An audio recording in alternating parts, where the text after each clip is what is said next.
first question I got for you. I'm pretty sure I've asked you this before. Why Binky? It just came from like the family. Really, pretty much. I got a pretty big family, pretty close family, and pretty much everybody got a nickname, and that's pretty much where it came from. Like my mom and my uncles and all that, they kind of just I had the little pacifier as a youngster, and then it kind of just grew, and then went from there. So. Do you prefer fans call you Binky? I mean, yeah, because it's more simpler and like easy to remember. So, yeah. Good deal. I tell them Markeveon, and they kind of forget that, but when they hear that Binky, it kind of stick every time. So. Well, my name is Kev, so I mean, I'm in the same boat. Explaining the name. Okay, for sure. Binky, we were talking to Zach Spavital, and he says he feels like you look like a completely different player than you were during the season. Do you feel like a different player now? Yeah, because when I first came back, I was kind of playing on it, coming off that ACL, and just trying to just being tough for real, and just trying to just get out there and just trying to make something happen. But now since over the off season and having time off and able to recover well and do the right things and come back and hitting it with Coach D and getting in that weight room and I was able to get back to myself. So. You tore that ACL. You came back pretty quick, it seems. When did you tear it?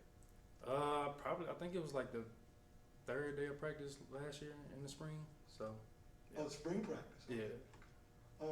And now, what was that rehab like? That time from spring until was it week 4 or 5 you came back? Yeah. Well, it was a process, man. We had the whole COVID thing started, and at first, it didn't seem too good. I didn't really think I was gonna be playing ball again, and it got to that point, and then I couldn't get the proper rehab starting off because COVID and then having to be isolated and all that type of stuff. So, it was tough, but when I was getting them little workouts in the text or going to my therapist, I was hitting it hard. So when I was able to get time to work on it, I was hitting it because I was trying to get back.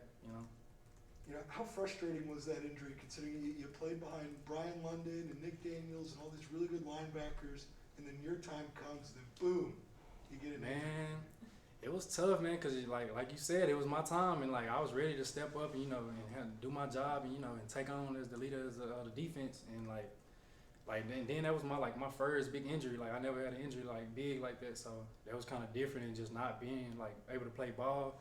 I was able to sit back and learn more. So it was kind of good and kind of bad. So I was able to see different perspectives and of the game.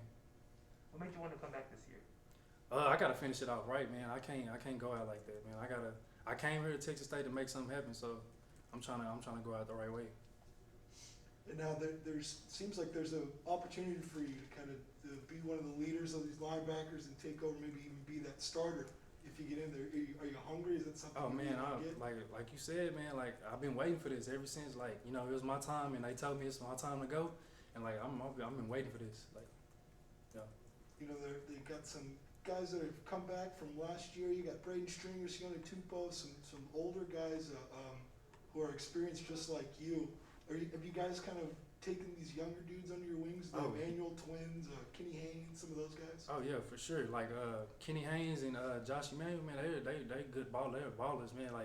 Once they learn the game and really know what's going on, they gonna make something happen. So me, String, and Sione, we taking them under our wing, make sure they know the same things we know, and if one of us go down, they come in, it ain't no drop off. So we trying to keep them boys on track, and everybody just be as one, make the whole unit great.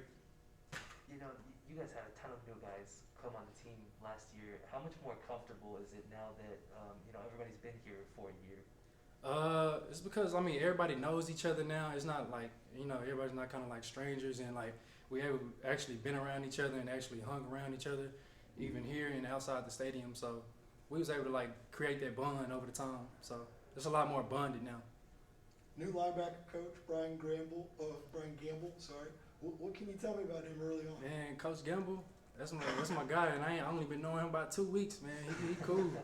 But Coach Gamble, man, he cool dude, man. His coaching style is it's pretty it's a cool coaching style, and you gonna learn what you need to know, and when he came over, I've been learning stuff from him and learning new stuff to put in my toolbox and perfect my game. So Coach Gamble, I like Coach Gamble.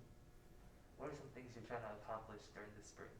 Oh, during the spring, really just getting back to myself and establishing the linebacker position, learning both Mike and Will, and just learning that defense and making sure I got that defense down packed. So when it comes time, you know, when we trying to do other stuff, and I mean, that's all this stuff is a breeze. Thank you, Ricky. Thank you, Alright. Vicky. Thank you, Binky. We'll tell him. Call him Binky.